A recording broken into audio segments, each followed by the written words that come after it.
Bonjour. Je pense qu'on a tous été au moins une fois hypés par un jeu qui avait l'air trop bien et où on espérait qu'il sortirait dans pas longtemps, mais en fait non, ce dernier est finalement sorti des années après son annonce. Mais justement, est-ce que vous vous êtes déjà demandé pourquoi? Pourquoi est-ce qu'on annonce toujours un jeu plusieurs années avant sa sortie? Et est-ce que c'est une bonne chose? Chers amis, installez-vous bien, car aujourd'hui je vais tenter de répondre à ces questions dans cette petite vidéo à mi-chemin entre analyse et débat.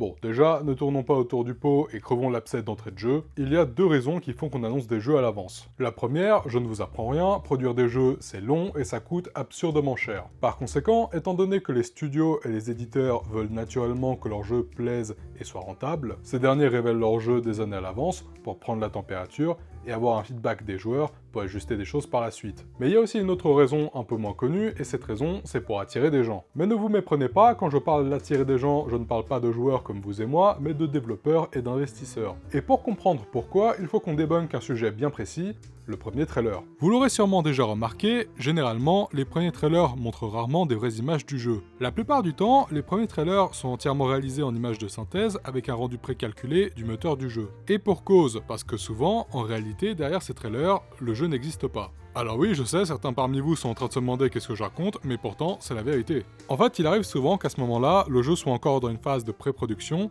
voire phase de concept ou de proof de concept. Et justement, le truc c'est qu'étant donné que ça aussi ça coûte des sous, balancer un premier trailer pour montrer que le jeu existe, ça peut donner envie de venir travailler dessus ou d'investir dedans. Après, outre les deux raisons que j'ai citées, il y a d'autres problèmes qui peuvent venir parasiter et rallonger le développement d'un jeu, et donc par conséquent créer un écart plus ou moins grand entre son annonce et sa sortie. Manque de direction claire, problème managérial, des outils ou des moteurs dépassés, conflit entre envie créative et impératifs financiers, idéaux mécaniques obsolètes au cours du développement, le crunch, le burn rate qui met une pression constante, etc., etc.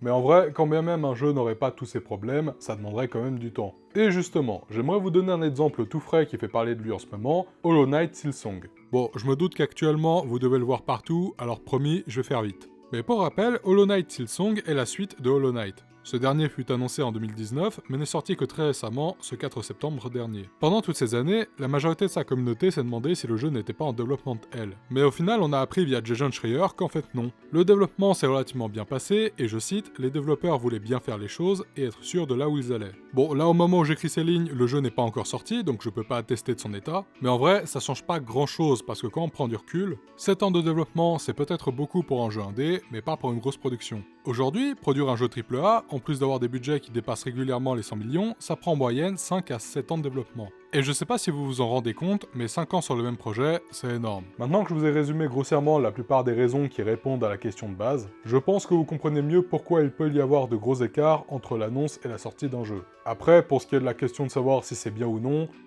eh bien il n'y a pas de réponse factuelle. Honnêtement, je pense que certains jeux seront toujours annoncés à l'avance et d'autres non.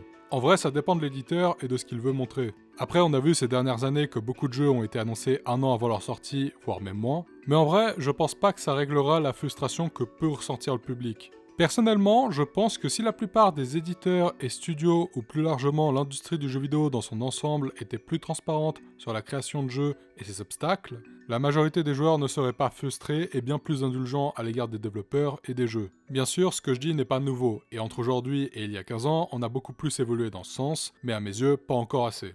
Après, comme je l'ai dit, il n'y a pas de réponse factuelle à cette question, je vous invite à donner les vôtres en commentaire, ainsi qu'à me donner votre avis sur cette mini-vidéo. J'ai essayé de tenter un truc un peu différent de ce que je fais, c'est certainement pas parfait et je suis resté en surface, mais j'avais besoin de tenter un truc. Sur ce, prenez soin de vous.